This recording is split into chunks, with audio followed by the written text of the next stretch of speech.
How do you do? My name is Attractive, I mean Flo. Today we're going to be reading Veganism as Anti-Colonial Praxis, a collection of indigenous vegan perspectives. This was put out by Warzone Distro, same source as the thing I read yesterday. I really like that they're formatted in like booklets. It hurts my brain to format booklets that are printed out this way, but it is like literally the nicest form once they're actually printed. 1, 2, 3, 4. That's like the foreword. Despite the absorption of veganism by the capitalist class, a process that admittedly reinforces pre-existing divisions across class and racial lines, a vegan lifestyle taken to its logical conclusion is fundamentally anti-capitalist and anti-colonial by re-acknowledging sentience and personalities within the bodies of colonized animal subjects. A vegan lifestyle rejects authoritarian relationships based on disrespect for the bodily autonomy of those whose lives have been repurposed for human supremacist consumption. This small collection of shared experiences, while reflective of a larger anti-colonial struggle, highlights the inclusion of an anti-speciesist animal liberation. It reminds me of people being like, if you're anti-union, you're not a vegan. And if you support the state of Israel's genocide and apartheid, you're not a vegan. Because we are animals, my friend. We are animals. So if you want to actually liberate animals, you have to include human animals in your analysis or you're just a fucking shithead. All right, there's going to be 4 essays in here. First one is Veganism is Not Anti-Indigenous by Sama Seeger. Indigenous people represent around 5% of the world's population. Jesus Christ. Colonialism is fucked. Even fewer continue to live according to traditional ways, which can include killing animals for survival. Despite just how rare this is, arguments against veganism often evoke indigenous peoples to prop them up. How often have you heard, quote, would you tell an indigenous person to go vegan?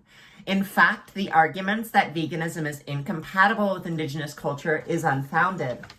Advocates for humans, animals, and our ecosystems are natural allies in the fight against oppressive colonial structures. As an indigenous person, I understand the drive to protect our customs from further erasure. Because I'm also an immigrant, I know this sentiment exists among people living outside of their homelands who use food to maintaining a feeling of home. But modern meat production and other systems of animal agriculture are rooted in pastoralism, which is central to the Western Judeo-Christian tradition with its pastors and godly shepherds. Colonizers were able to spread animal agriculture around the world with the help of Christianity, a tool used against indigenous peoples. Subheader, the indigenous hunter stereotype. The argument that veganism is anti-indigenous makes the mistake of equating indigeneity with hunting. Portrayals of indigenous people that focus on violent, primitive, or devious aspects of our cultures reinforce colonial narratives of indigenous people as savages, when in fact we have long been masterful thinkers, gardeners, foragers, storytellers, builders, healers, navigators, astronomers, artists, sailors, and so much more. The sailor part reminds me of the I forget where. I think it was Southeast Asia, where there's all the islands, many islands. And people were I think European colonialists were there's no way people could have traveled there at this point on a fucking boat, the size of the boat technology you had. And then some fucker just did it. He's like, nah, just navigated with the old ways like a fucking boss. Whatever. Reminds me of Deep Space Nine did that shit. What the fuck? The shallow snapshot of indigenous people as hunters paints us as frozen in time, ignoring our lived reality. Today, most of us get our food from supermarkets, eating food that bears very little resemblance to our traditional diet. The fact that we eat differently, plant-based or not, doesn't make us any less indigenous. Subheader, dairy as a tool of colonization. Before Europeans introduced dairy farming, the majority of the world did not consume the milk of other species. Today I learned. High numbers of non-Europeans have never adapted to the adult consumption of lactose and even experienced disproportionate rates of disease linked to dairy consumption. I want to say like 50% of people living in Asia have like a lactose intolerance. I know it is much higher than in Europe and the US. Many indigenous cultures too did not raise cattle for milk. Yet animal milk has long been used as a tool of colonization. In the article, Animal Colonialism, The Case of Milk, author Mathilde Cohen writes that because animal milk was wrongly thought to be a way of boosting population growth, governments pushed dairy farming to fulfill the desire for a larger indigenous and black labor force and army. Long-term breastfeeding, a traditional form of contraception, was demonized and animal milk was aggressively encouraged. Breastfeeding is a form of contraception? Cool. I gotta look that up. That sounds cool as fuck. Sit on your mom's tit until you're 23.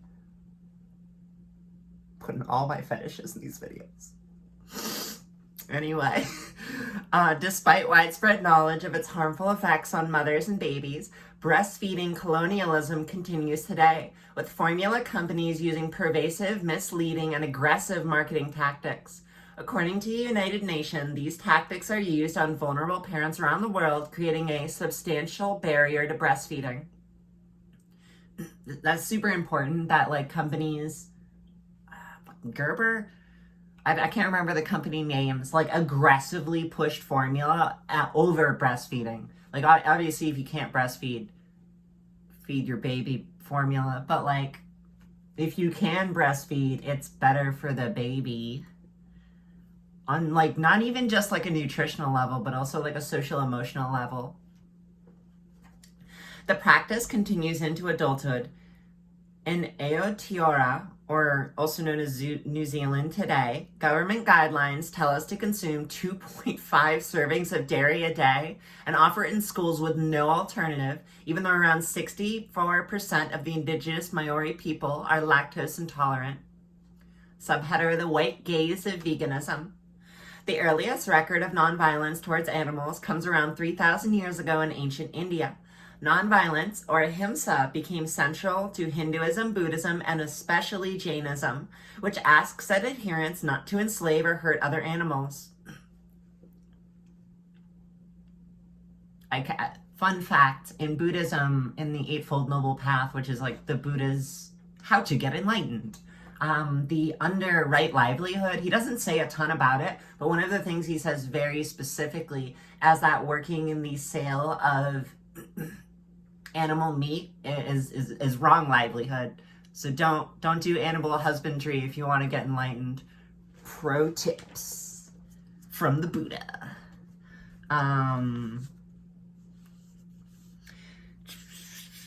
These philosophies inspired countless people and paved the way for movements of nonviolent resistance. Since then, decolonial and anti-racist activists, environmentalists, disability advocates, anti-capitalists, feminists, anarchist philosophers, and others have discussed the oppression of animals through numerous and important lenses.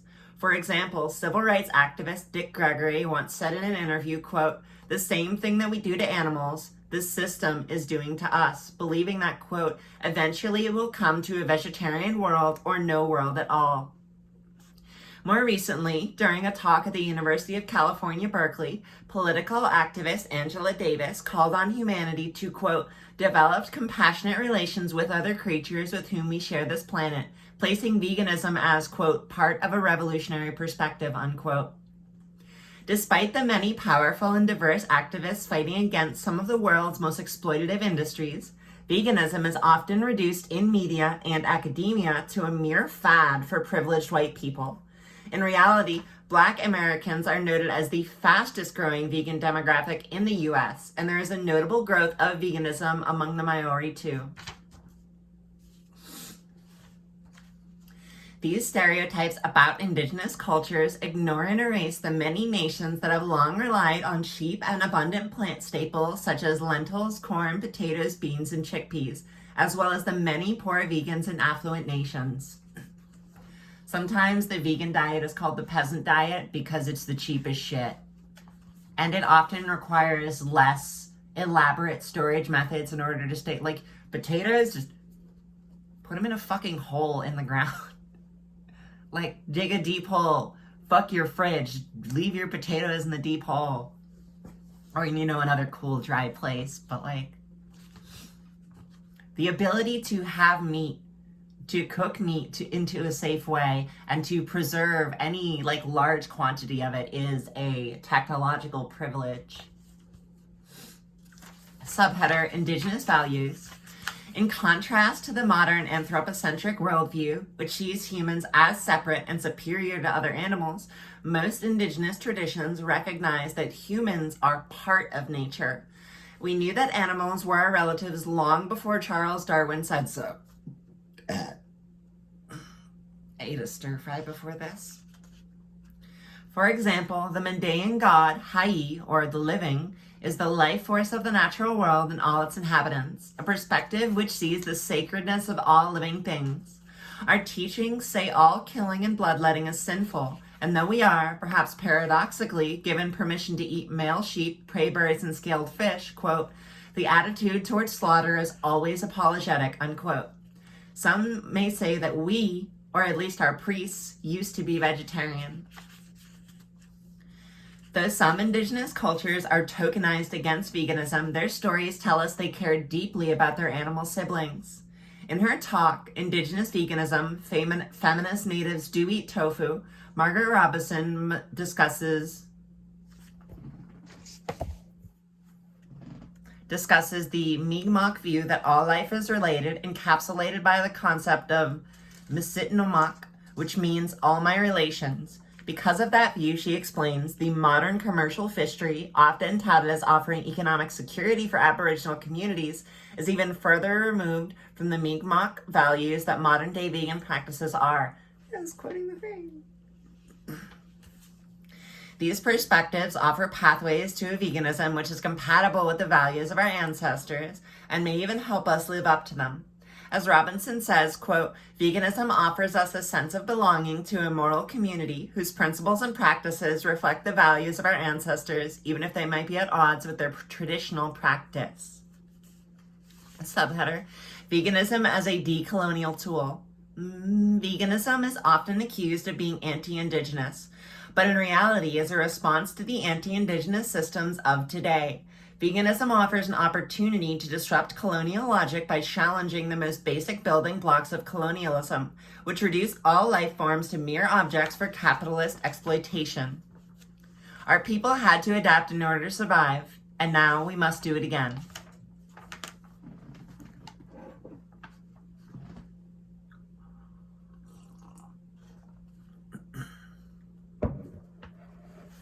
The next essay is called The Fascinating Plant-Based History of the Dene People by Mansour Yarrow. The Dene are an indigenous tribe located in what is now the southwest United States, commonly referred to as the Navajo. This population extends to the Four Corners region of Utah, Colorado, Arizona, and New Mexico, as the most populated tribe in the U.S. We are perhaps best known for herding sheep and weaving wool. Yet it turns out this legacy was greatly influenced by European colonizers. The Dene people were not always sheep herders. We have lesser known history that predates this colonial era, a history very much rooted in a plant-based way of life. Subheader, corn, beans, and squash before sheep. The Navajo churro sheep have been a central facet of Dene culture and life since the arrival of the European settlers in the 1500s. These animals provided food and clothing, including mutton soup and wool blankets.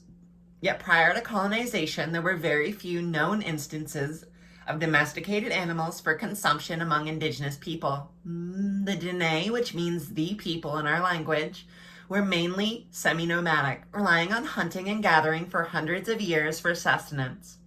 While migrating southwards across the plains in as early as the 1300s, We soon settled in northern New Mexico, surrounded by mesas, canyons, and rivers, where they named this great land Dinata among the people. Here we encountered the Pueblo, a group of indigenous people with strong plant-based agricultural ties that live along the Rio Grande River. Some scientists believe the Pueblos were the one who taught us how to farm, although others speculate the Dene people already knew how to farm at this point. Nevertheless, the Dene culture shifted towards a farming and agricultural lifestyle thanks to its interactions with the Pueblos and trading between the two groups. Like many indigenous tribes, the Dene learned to plant and harvest the Three Sisters crops of corn, beans, and squash, and discovered ways to cook them. We used corn for a variety of dishes such as steamed corn, stews, corn mush, corn cakes, and many more. We also used corn pollen to bless homes, farmland, and family. Though the Dene continued to hunt animals and forage when necessary for survival, we increasingly came to rely on farming plants, which provided families with enough food to get through dry summers and to be able to survive harsh winters. Soon, all through Dinata, cultivated plant crops filled the land. By the 1600s, we were masters of our own agricultural practices. Quote, as more and more Navajo bands began farming, their population increased, says Lawrence D. Sundberg, author of Dinata, An Early History of the Navajo People. The farms provided more food, he writes, boosting health and food security. As a result of this cultivation, more young children and older band members survived the hard winters. Evidence of the Dene's plant-based lifestyle also emerges from the oral stories passed down through generations.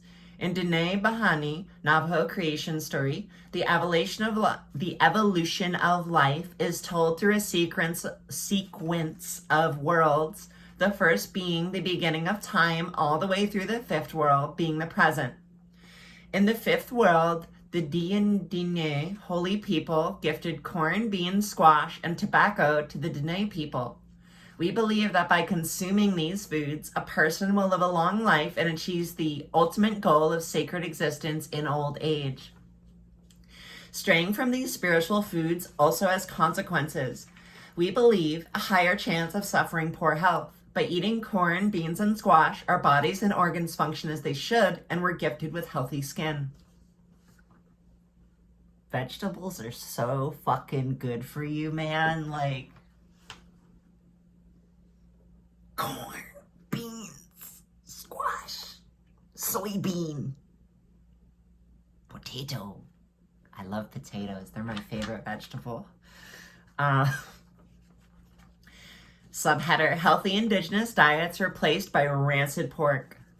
The Dene witnessed a big cultural shift in the late 1500s after the arrival of Francisco Coronado, a Spanish colonizer in what is now regarded as the American Southwest. He and his armed forces brought with them horses, goats, cattle, and sheep, which were traded among our people soon after acquiring the Churro sheep. This interaction started the domestication of animals within our tribe, eventually leading us to integrate Churro sheep into our diet and culture for the following centuries.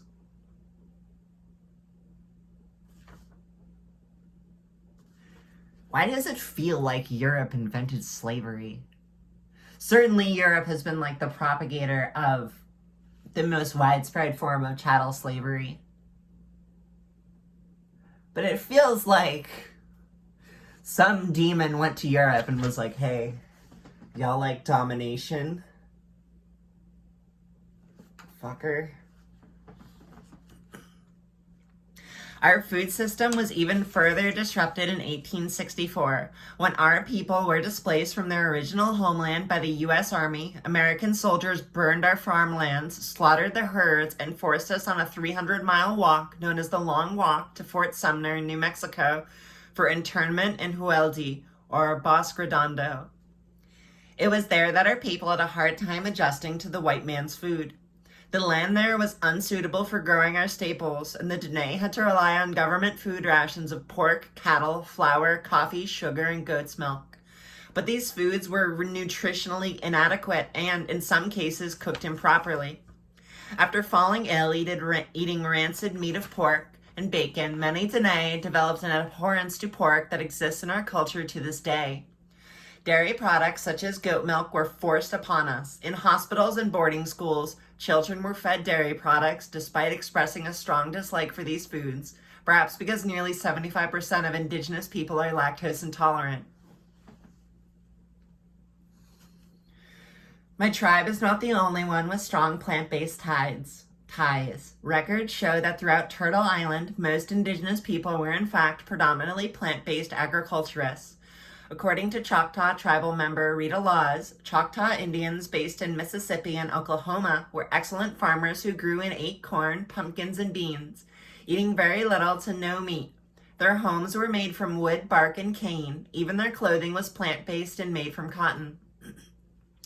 The Mayan, Aztec, and Zapotec people had twice the lifespan of most Spanish people, eating a nutrient-dense vegetarian diet since birth, and almost half of the world's crops were originally cultivated by indigenous people of North and South America, including 4 of the top 10: corn, cassava, potatoes, and sweet potatoes. My favorite vegetable. I seriously love potatoes. Like, they last a long time. The skin has vitamin C. You can make French fries with them. Best vegetable. I have a fucking potato tattoo on my leg. I love them so much.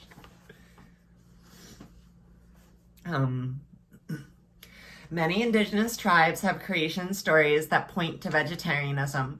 In the Choctaw creation story, corn was given to them by Harshtali, the Great Spirit, which is considered divine. In Cherokee legends, animals, plants, and humans lived in harmony with one another until the humans became aggressive and ate the animals.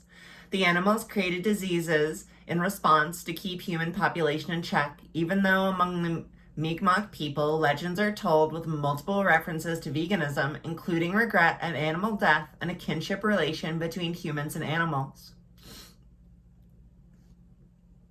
Created disease in response. Hello, COVID-19. That's still, like, all the fucking major plague of the last 200 years that have, like, afflicted Europe and North America came from, like, animal husbandry, animal slavery. They got us. Killed literally millions of us. Historically, animal agriculture was used as a tool for colonization by European settlers to disrupt our food systems and leave us food insecure on reservations. For example, meat and dairy were fed to indigenous people in boarding schools as an effort to civilize us and disconnect us from our agricultural history. Antonio de Monza, first viceroy of New Spain to the Spanish king in the 1530s, boasted of plans to take our land. May your lordship realize that if cattle is allowed, the Indians will be destroyed. Today, I am vegan as a Dene person as an active protest in opposition to the oppressive systems that exploit humans, animals, and the natural world. By recognizing our animal siblings as one of our own, we reject the colonial idea of anthropocentrism and live in a more harmonious existence with the world around us. Something like 90% or more of everyone who's worked in a factory farm environment has diagnosable PTSD. And something being diagnosable obviously isn't like whatever the fuck, but like, you know what I'm saying. You understand what I'm pointing at. Trauma.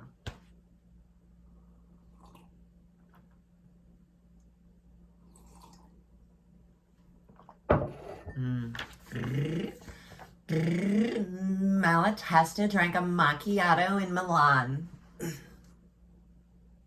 Working on those M phrases to stay there. Dairy in the Americas, How Colonialism Left Its Mark on the Continent by Matilda Nunes del Prado. The Americans have a long, strange history with milk. While the domestication of animals was a widespread practice in several pre-Columbian cultures, the introduction of milk to the diet on the continent began only in the 16th century as part of the process of territorial occupation and colonial domination. Today, milk production continues to occupy large amounts of land, polluting water and damaging vital ecosystems around the world, and its consumption leads to serious health problems in more than 2/3 of the world's population. The introduction of animals to the New World was one of the most effective strategies for consolidating the European colonial agenda. The first cows arrived on the continent with Columbus on his second voyage in 1493 and spread throughout the continent in a short time. The introduction and expansion of cattle to the Americas helped the conquerors to occupy territories, destroy native environments, introduce European crops, and support various extractive activities that favored the empire.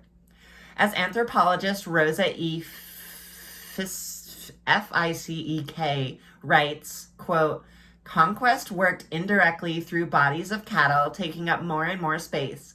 The native inhabitants, animals and humans, were invaded not only by the settlers, but also by their animals, who helped transform the Americas' environment to suit European ends."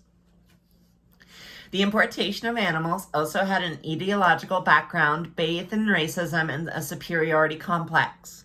According to Rebecca Earle, author of The Body of the Conquistador, for Europeans, food made their bodies different from those of the natives. Quote, "Without the right foods, Europeans would either die, or as Columbus feared, or equally alarmingly, they might turn into Amerindians," unquote, she writes. In addition, the conquerors considered that their methods of agriculture, mostly based on cattle, were better than the local forms.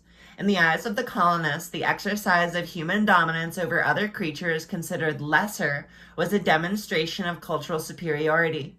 Imposing their livestock system, transforming human-animal relations, and changing the feeding patterns of the natives was a way of civilizing them, which was one of the main objectives of colonization. Thus, food colonialism was not a consequence of the conquest, but an integral part of the imperial project. Despite the early expansion of cows after the arrival of Europeans, milk consumption did not spread so quickly across the continent. For much of the colonial period, milk production remained at a subsistence level and was consumed mostly by the families of the hacendados and by their workers when there was a surplus. Only towards the end of the 18th century, the growing need for labor led to concerns about the fertility, birth rate, and breastfeeding practices of female workers, and the imposition of cow's milk as a necessary food group. The long breastfeeding period to which indigenous and black slaves were accustomed seemed to negatively impact fertility and reduce the amount of work for the lactating mother. Oh, okay, so I think that's what was meant by breastfeeding as contraceptive is, if I'm reading this correctly, when someone kept breastfeeding for a longer period of time, it served as some partial form of contraception for the previously pregnant person. In addition, the milk from these mothers was considered poor quality compared to that of European cows. For Matilda Cohen, professor of law at University of Connecticut, milk colonialism and breastfeeding colonialism are part of what she calls animal colonialism. Quote, "Improving or modernizing maternity meant replacing the human milk by cow's milk, so lactating animals were conscripted in a colonial reproductive politics aimed at reforming maternity," she writes. Most colonies in the Americas achieved their independence from Europe between the 18th and 19th centuries. However, milk continued to be imposed throughout the region as a form of neocolonialism linked to the interests of capital. As Marisa S. Thompson, lecturer in gender and development at the University of Birmingham, writes, quote, "Both the milk of humans and milk from animals is increasingly manipulated for economic means, with the latter increasingly coming under the purview of the law." During the 20th century, the mass consumption of milk was the result of state policies, first in the United States and then in the rest of the continent. According to Vox.com, during World War I, many American farmers left grain farming to concentrate on milk due to state demand for this food for soldiers. With the end of the war, the demand for milk dropped significantly, but its production didn't cease. Rather, campaigns were implemented to encourage its consumption. Milk was advertised as essential for growing children and strengthening bones. It was introduced in school breakfasts, restaurants were encouraged to create high dairy menus, and leftovers were sent to other countries as aid food.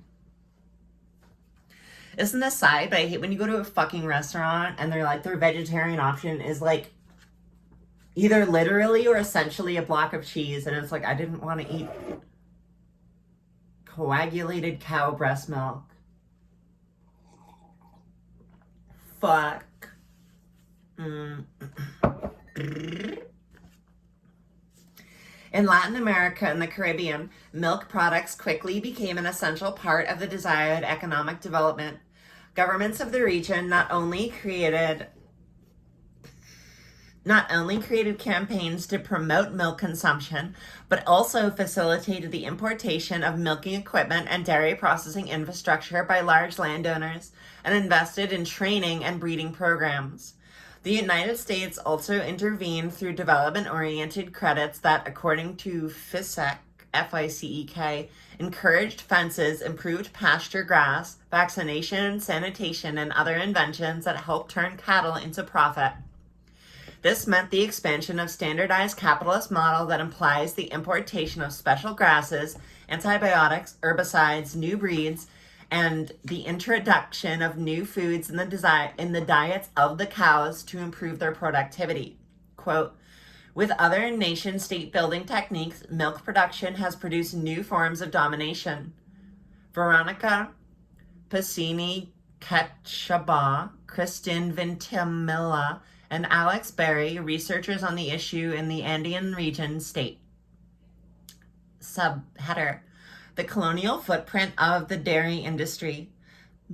Today, the colonial legacy of milk continues to affect the region. Although Latin America represents only 8% of the world's population, it produces 11% of the world's milk. Almost a quarter of the bovine cattle are used for milk production in Brazil, which has the second largest dairy herd in the world and is the first producer of milk in the region.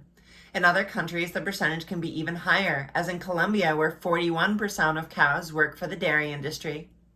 In South America alone, milk production reached 64 million tons in 2018, and at the Latin American level, it increased by around 3.3% between 2020 and 2021. All of this has negative consequences for the environment, ranging from the pollution of rivers, high emissions of greenhouse gases, excessive use of water, and probably the most serious, the destruction of the Amazon.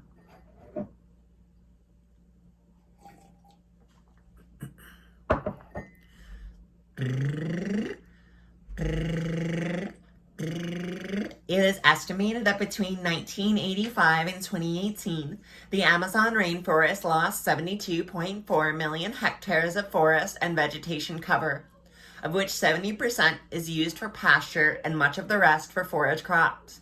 Of course, local milk production contributes to some part of this catastrophe, but in this case, it shares the responsibility with the international dairy industry.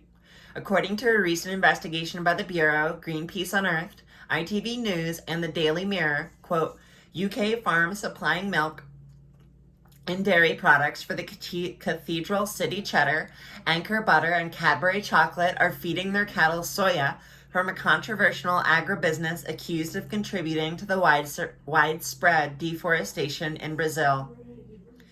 This affects not only millions of animals that are diminished by the loss of their territory, but also the entire ecosystem of South America, which depends on the Amazon and more than 100 indigenous peoples who live there.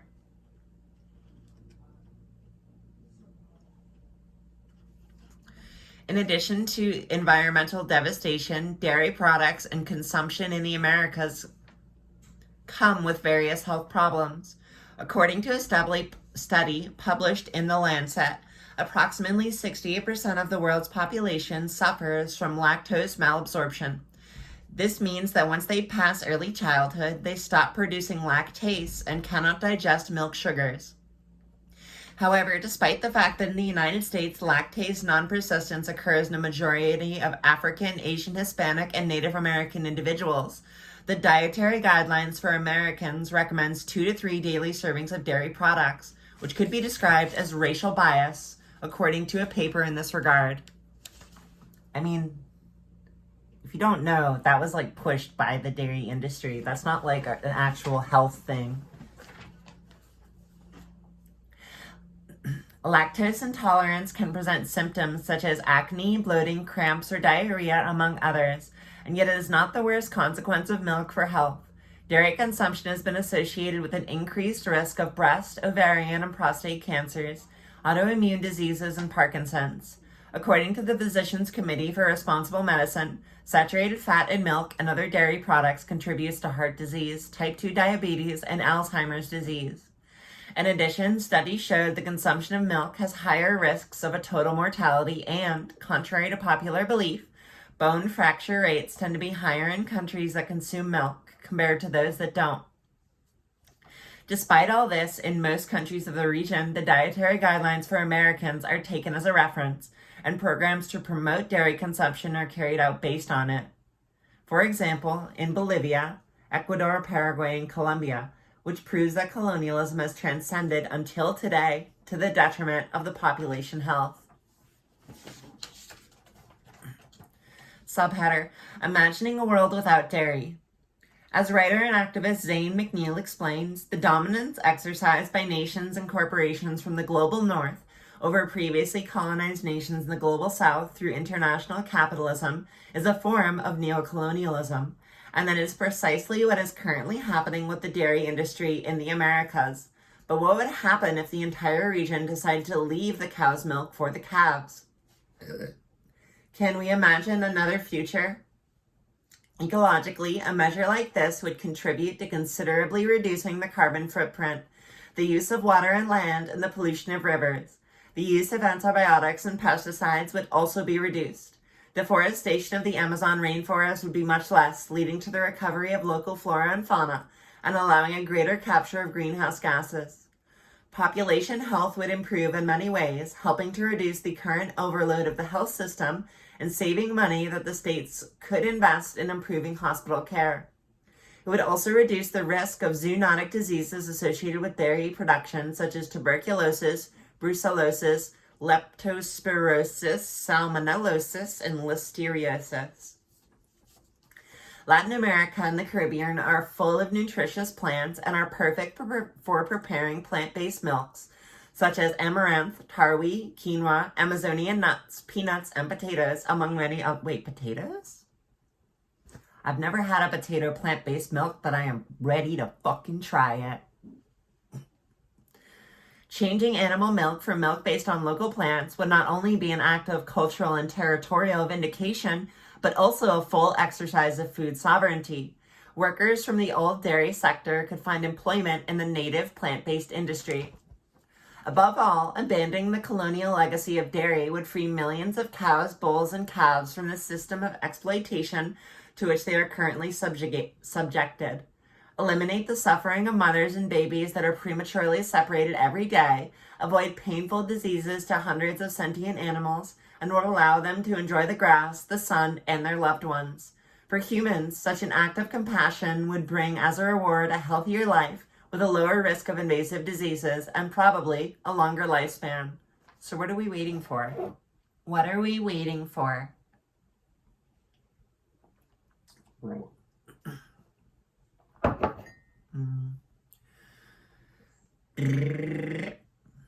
Next essay, Veganism Through the Lens of Decolonization by Vanita January. Our ancestors followed a plant-based diet. To many of its advocates, veganism is not a new trend. It's simply a return to traditional African diets. Quote, I particularly think it's important to spread veganism around Africa because it originated in Africa, says Nicola Kagoru, a chef working in South Africa and Zimbabwe. Quote, our ancestors didn't eat as much meat. It is through colonization that we learned these crazy meat-eating practices. Kagoro founded the African Vegan on a budget movement to show Africans' vegan diets can be affordable and filling. She also cooks for female vegan armed rangers groups, the Akashinga, who help fight element poaching in Zimbabwe. Tendai Chapara, the Zimbabwean blogger behind Plant-Based African, adds that the plant-based movement is not new to Zimbabwe. Block quote, our ancestors followed a plant-based diet and they thrived and most died of old age. The food they ate was organic and meat products were consumed minimally. The unfortunate thing that happened to us as a people was colonization, which led to a massive change to our food production, access to land, and the emergence of processed foods. We now have a high number of the population being affected by lifestyle-related issues such as type 2 diabetes, so I am very passionate about its Zimbabwean plant-based cuisine because it is medicine," unquote. Until about 5 centuries ago, Africa remained largely dependent upon traditional food. When adventurers and slave traders came to the African continent, they introduced various crops and larger-scale domestication of animals for commercial consumption and export.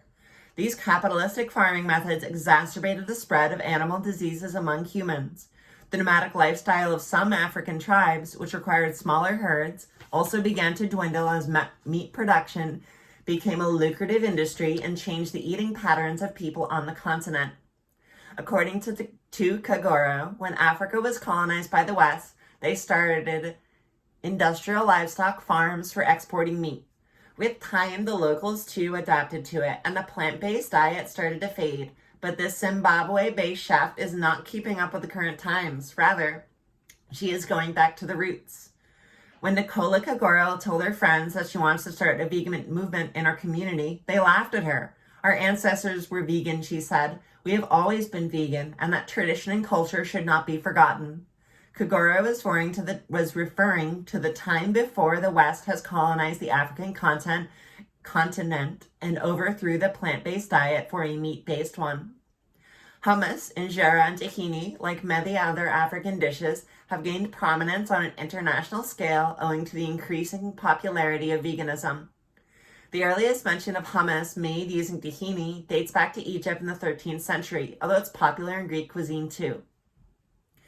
In research on the world's healthiest diets published in The Lancet in 2015, West African countries such as Mali, Chad, Senegal, and Sierra Leone, which boasted diets rich in fruits, vegetables, and whole grains, topped the list. Ethiopian cuisine relies on plant-based foods such as the sourdough flatbread injera, lentils, and beans. Ethiopian cuisine is very vegan-friendly due to strict fasting periods imposed by the Ethiopian Orthodox Church. Thus, during fasting, they are not allowed to consume any animal products. Their meals mainly consist of vegetables, legumes, and spices during these periods. Injera is a staple flatbread used in places of plates or utensils in Ethiopian cuisine. Stews, called wat, are spooned on top, and pieces from injera are used to scoop up the food.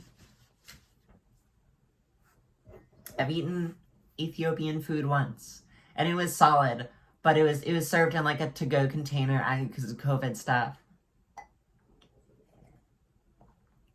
I'd love to go to a place where, it's like served on the injera. What the Health subheader. Health and climate concerns accelerated the growth of plant-based diets, which were once prevalent on the continent.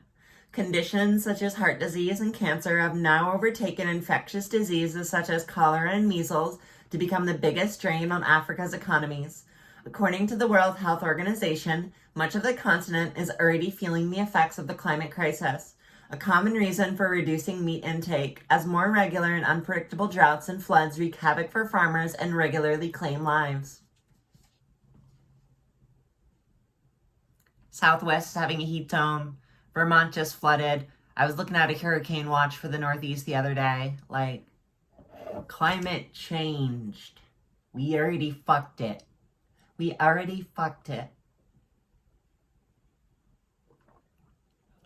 There's a name for this: nutrition transition. This explains a shift in dietary consumption that coincides with economic development. It's most often used to talk about a shift away from more grain and fiber-rich diets towards processed, meat-heavy Western dietary patterns. Fatimat Adelabu, the author of the blog Jegibesi, says that she grew up eating many meat-heavy dishes. Goat, cow tripe, oxtail, and fish were common additions to stewed dishes. She transitioned to plant-based in 2017 after watching the documentary What the Health on Netflix. I started off watching it with a bowl of chicken and rice. By midway, I placed the half-eaten bowl next to me, and at the end, says Adelabu, I was in the kitchen bagging meats from my fridge and freezer and tossing them into my garbage can. Shapara, author of The Plant-Based African, adopted a whole foods plant-based diet after being diagnosed with type 2 diabetes in 2018. Prior to that, she struggled with other health issues such as anemia, fatigue, joint pain, and depression. I realized that I was going down a slippery slope that would end up with me without limbs, blind, or worse, dead, she says. Looking at evidence-based research, the most successful way to deal with insulin resistance is to adopt a whole food, plant-based diet. In addition to health reasons, many people adopt a vegan lifestyle due to the ethical aspects associated with animal farming. By choosing veganism, these individuals recognize that animals are not ours, humans, to use or consume. And in this manner, we take a stand against cruelty and exploitation by abstaining from its products and practices. On a personal note, and speaking as someone who lives a vegan lifestyle, many people ask me, why did I suddenly decide to change such a big facet of my life? Modernization, industrialization, and colonization aside, the most honest answer I can give is because it allowed the most authentic expression of myself. I could not advocate for life and protecting the environment while I clearly turned a blind eye to the suffering of sentient creatures and the systematic destruction of our environment. My bottom line is, and always will be, due to our history, colonization will always have remnants in Africa. Our responsibility is our choices and actions. What do you think about veganism as an African?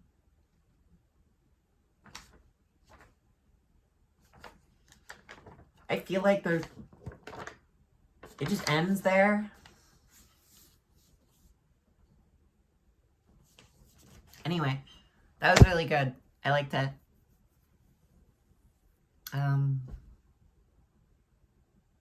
I don't have any further thoughts other than thinking about the people in my life who still eat other people and feeling bad about that.